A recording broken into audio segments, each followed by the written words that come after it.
কৰ্মচাৰী পেঞ্চনৰ প্ৰত্যেকৰ কাৰণে এটা গুৰুত্বপূৰ্ণ নটিফিকেশ্যন আমি দেখিবলৈ পাইছোঁ। এই নটিফিকেশ্যনখন গভৰ্ণমেণ্ট অফ আছাম ফাইনেন্স ডিপাৰ্টমেণ্টৰ ফালৰ পৰা অৰ্থাৎ অসম চৰকাৰৰ বিত্ত বিভাগৰ ফালৰ পৰা আহিছে।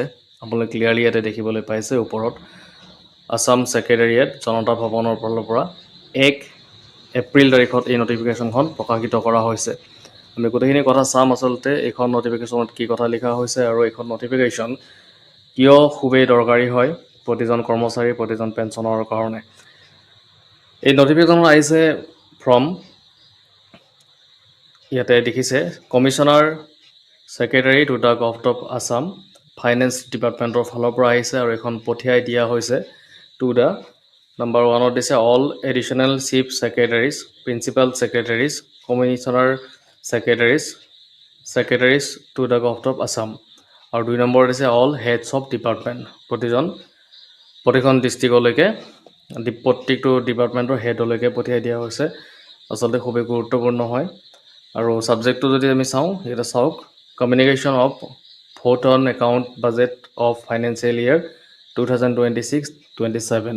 তো ইয়াতে ভোট অন একাউণ্ট মানে কি সেইখিনি কথা আমি চাম আৰু ফাইনেন্সিয়েল ইয়াৰ 2026 পৰা 27 যিহেতু আজি 1 এপ্ৰিল আৰু 1 এপ্ৰিলৰ তাৰিখৰ পৰা নতুন যিহেতু ফাইনেন্সিয়েল ইয়াৰ এটা ষ্টাৰ্ট হয় সিফালে আপোনাৰ 31 মাৰ্চলৈকে সেইকাৰণে ইয়াতে এইখন নটিফিকেশ্যন প্ৰকাশিত কৰা হৈছে। আমি গোটেইখিনি কথা এতিয়া চাবলৈ চেষ্টা কৰিছোঁ যে এইখন নটিফিকেশ্যনত কি কথা আচলতে লিখা হৈছে। এই ভিডিঅ'টোৰ জৰিয়তে অসম চৰকাৰৰ গুৰুত্বপূৰ্ণ বিত্তীয় আপডেট সহজভাৱে বুজি ল'ম যিয়ে 2026-2027 বিত্তীয় বৰ্ষৰ আৰম্ভণিৰ মাহসমূহত ধন ব্যৱস্থাপনাত প্ৰভাৱ পেলাব। আমি ভোট অন একাউণ্ট বাজেট মানে কি সেইখিনি কথা আমি চাই লৈছোঁ প্ৰথমতে। তো ভোট অন একাউণ্ট মানে হৈছে বাজেট মানে হৈছে যে চৰকাৰৰ এটা অস্থায়ী আৰ্থিক ব্যৱস্থা হয় যাক ব্যৱহাৰ কৰা হয় যেতিয়া সম্পূৰ্ণ বাজেট গৃহীত যেতিয়ালৈকে নহয় তেতিয়ালৈকে ভোট অন একাউণ্ট বাজেট ব্যৱহাৰ কৰা হয় অস্থায়ীভাৱে। তো তাকে আমি ভোট অন একাউণ্ট বাজেট বুলি কওঁ। এতিয়া এই নটিফিকেশ্যনত লিখা কথাখিনি আমি চাবলৈ চেষ্টা কৰিছোঁ। বিষয়টো দিছে 2026-2027 বৰ্ষৰ ভোট অন একাউণ্ট বাজেটৰ যোগাযোগ। লিখিছে মই এই কথা জনাবলৈ নিৰ্দেশ দিছোঁ যে 2026-27 বিত্তীয় বৰ্ষৰ প্ৰথম 4 মাহৰ অৰ্থাৎ 1/4/2026 পৰা 31/7/2026লৈকে vote on account budget Assam বিধানসভাই যথাযথভাৱে গৃহীত কৰিছে আৰু সংশ্লিষ্ট এপ্ৰপ্ৰিয়েশ্যন এক্ট ইতিমধ্যে জাৰি কৰা হৈছে। এই ভোট অন একাউণ্ট বাজেটটো মাইনৰ হেড স্তৰলৈকে প্ৰস্তুত কৰা হৈছে যিহেতু ট্ৰেজাৰীৰ পৰা ধন উত্তোলন ছাব ডিটেইল হেড স্তৰত কৰিব লাগিব।